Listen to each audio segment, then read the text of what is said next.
Welcome back to all my viewers in my YouTube channel Mandal sir's commerce classes. आप सभी कैसे हैं? सब बढ़िया हैं। चलिए आज जो है ये 15 क्वेश्चंस के जो प्रैक्टिकल क्वेश्चन का मैं सीरीज चला रहा था उसका सेकंड लास्ट पार्ट है। तो ज़्यादा समय ना लेते हुए शुरू करते हैं हम आज का क्लास।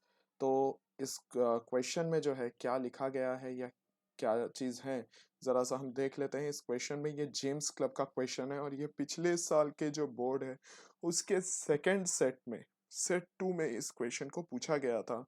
और इस क्वेश्चन में खाली इनकम एंड एक्सपेंडिचर अकाउंट ही बनाने बोला था। तो इसलिए आज जो है हम आपको ये बोर्ड का सेकंड सेट का क्वेश्चन करवा रहे हैं, जबकि प्रीवियस वीडियो में मैंने बोर्ड का फर्स्ट सेट का क्वेश्चन करवाया था। तो सबसे पहले बैलेंस ब्रॉट डाउन दिया है, कुछ मत कीजिएगा। इसके बाद जैसे नीचे एडजस्टमेंट में भी एक बार नज़र घुमा लेते हैं। सब्सक्रिप्शन रिसीव्ड बोल दिया है, तो सब्सक्रिप्शन रिसीव्ड है तो ये सब्सक्रिप्शन से रिलेटेड एडजस्टमेंट है। आउटस्टैंडिंग बता दिया है, सैलरी रेंट के बारे में है, प्रिंटिंग स्टेशनरी के बारे में। तो बहुत ही सिंपल पॉइंट्स हैं जो पिछले साल पूछे गए थे। तो शुरू करते हैं। सबसे पहले by interest on investment.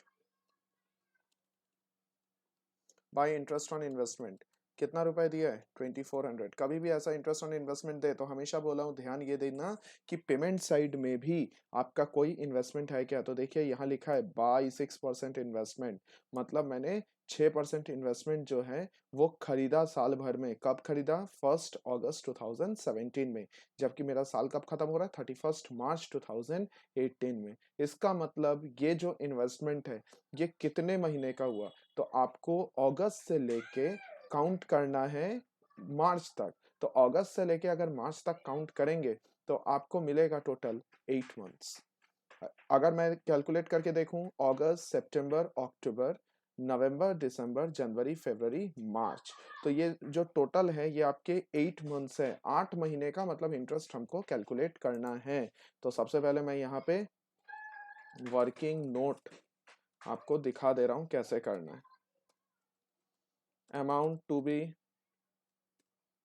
Received as interest, मतलब इंटरेस्ट के तौर पे हमें कितना रुपए मिलना था। तो इंटरेस्ट के तौर पे हमें जो पैसा मिलना था वो कैसे निकालेंगे हम लोग? यहाँ पे ब्रैकेट ओपन कर देते हैं। ब्रैकेट ओपन करके यहाँ पे दिखाएंगे 1 लाख इंटू 6%, 6% इंटू 8/12। 8 महीने का हमको निकालना है। तो 8 महीने का अगर निकालना है तो यहाँ जरा मैं कैलकुलेट करके देख लूँ। 1 लाख का 6% होता है 6,000 इंटू 8/12, तो अमाउंट आता है 4,000। मतलब हमको मिलना कितना रुपए था? 4,000 माइनस अमाउंट एक्चुअली रिसीव्ड, मतलब अमाउंट जो एक्चुअल में मिला। तो अमाउंट एक्चुअल में मिला कितना? तो इंटरेस्ट ऑन इन्वेस्टमेंट देखिए कितना 2400 है, मतलब 2400 रुपए खाली हमको मिला। तो इसलिए यहाँ इक्वल टू करके दिखा दिए रुपीज कितना मिला 2400। अब amount yet to be received, मतलब अभी भी जो पैसा मिलना बाकी है। तो अभी भी जो पैसा मिलना बाकी है उसको अगर देखें तो रुपीज 1600, 1600 रुपए अभी भी मिलना बाकी है। तो ये क्या कहलाएगा? एक्रूड। तो यहां लिखते हैं एड एक्रूड। एक्रूड एक्रूड लिखने के बाद अमाउंट को नंबर के नीचे लिखना पड़ेगा। 1600 कहाँ से आया? वर्किंग नोट से आया है। तो आउटर कॉलम में चले गए 4000, 4,000 रुपए का। आगे बढ़ते हैं। डोनेशन, डोनेशन से रिलेटेड कोई एडजस्टमेंट नहीं है। अगर नहीं है तो डायरेक्ट आप आउटर कॉलम में लिख देंगे। तो बाय डोनेशन, बाय डोनेशन लिख के कितने रुपए का है? 17,000 का। सब्सक्रिप्शन 3 लाख का है, तो यहां लिखेंगे बाय सब्सक्रिप्शन, बाई सब्सक्रिप्शन। अब बाई सब्सक्रिप्शन लिख के कितना? 3 लाख का है। तो इंडिविजुअल अमाउंट है तो इसमें मतलब प्रीवियस ईयर का भी जुड़ा होगा। तो क्वेश्चन में देखिए लास्ट एडजस्टमेंट यहाँ पे लिखा हुआ है, सब्सक्रिप्शन रिसीव्ड इंक्लूडिंग 15,000 फॉर 18-19। मतलब करंट ईयर का जो है इसमें 15,000 रुपये 18-19 का जुड़ा हुआ है, मतलब नेक्स्ट ईयर का।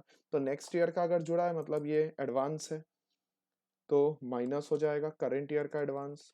एडवांस सब्सक्रिप्शन करंट ईयर, तो करंट ईयर का कितना जुड़ा है 15,000। देन इसके बाद क्या दिया हुआ है, अमाउंट ऑफ सब्सक्रिप्शन आउटस्टैंडिंग, मतलब करंट ईयर की आउटस्टैंडिंग कितनी है 20,000। तो यहाँ पे आउटस्टैंडिंग करंट ईयर कितना रुपए 20,000, ये लीजिए। अब मैं करता हूँ 3,20,000 में से 15 गया तो 3,05,000, मतलब 3,05,000 रुपए मेरा सब्सक्रिप्शन के नाम से। फिर क्या है रेंट रिसीव्ड, तो यहाँ लिखूंगा by rent received. By rent received लिखने के बाद अब कितने रुपए का रेंट है 70,000। 70,000 के रेंट में अब देखिए रेंट रिसीवेबल दिया हुआ है, रिसीवेबल मतलब मिलना बाकी है, तो एक्रूड, रेंट एक्रूड है। कितना रेंट मिलना बाकी है, तो रेंट जो मिलना बाकी है दैट इज 2,000, 2,000 रुपए का रेंट। तो चलिए इसको भी हम क्या करेंगे ऐड कर देंगे। आउटर कॉलम में देख लेते हैं कितना आएगा 72,000। फिर सेल ऑफ ओल्ड न्यूज़पेपर,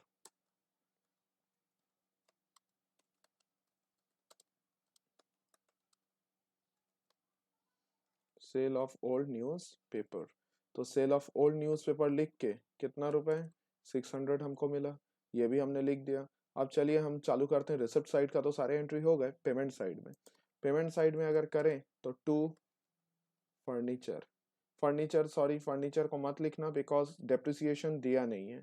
तो फर्नीचर के बाद टू सैलरीज, सैलरीज कितना 64,500। अब देखो आउटस्टैंडिंग सैलरी दिया है करंट ईयर का 8,000, तो आउटस्टैंडिंग करंट ईयर का क्या होता है ऐड होता है ना, तो आउटस्टैंडिंग कितने रुपए का है 8,000। दोनों को आप क्या कर देंगे टोटल करेंगे और आउटर कॉलम में डाल देंगे 72,500 के नाम से। तो ये जो आ गया मेरा करंट ईयर का आ गया।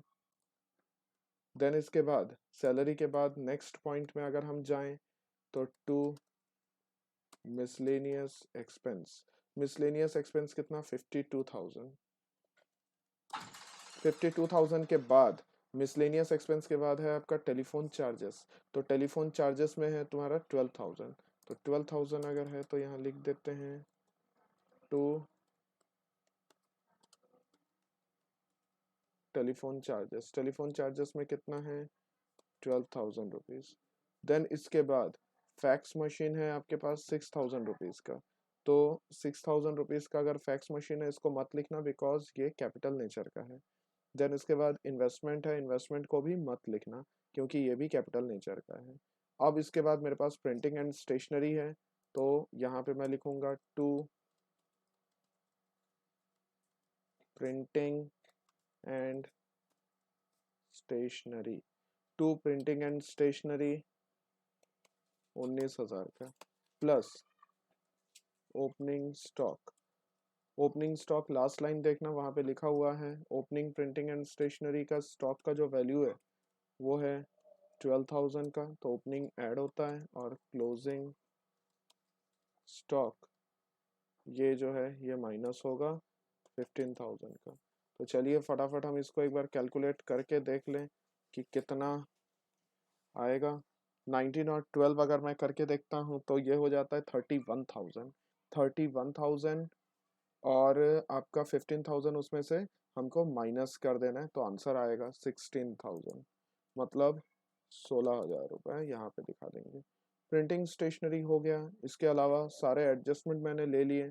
अब हम क्या करेंगे कैलकुलेट करेंगे कि भाई हमारा, अब इसी के साथ ये जो है आपका क्वेश्चन कंप्लीट होता है। इतना सा छोटा सा क्वेश्चन जो है ये आपको पिछले साल पूछा था बोर्ड में, तो आप हमेशा ये मत सोचिए कि बोर्ड में आपको बहुत लेंथी क्वेश्चन ही देंगे, बहुत इजी क्वेश्चन भी इस तरीके के भी दे दिए जाते हैं कई बार।